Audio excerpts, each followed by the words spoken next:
Ay, ito po ang inyong Mamay Leo. Ito naman i-shout out ko kay kabayan, kaibigan na si Henor at saka si Alex. Ay, alam ko ang pinagsasasabi ninyo. Worried kayo, kagaya ka, na katagal na natin nag-iimbestiga. Tagal na natin, nagbintangan na tayo, nagbintangan. Pero hanggang ngayon, wala pa. Aba, are, ang good news ngayon, may kaunting good news tayo. Nangako na si President BBM na yung mga nakasuhan daw ay walang Merry Christmas. Hindi magme-Merry Christmas.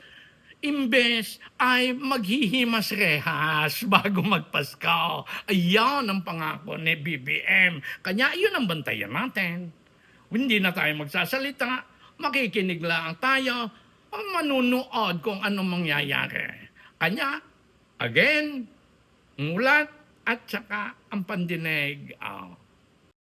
Ay siya mga kabayan, ay di follow and subscribe na lang kayo din sa Facebook, YouTube at TikTok din sa aking Mamay Leo. Maraming salamat po sa inyo.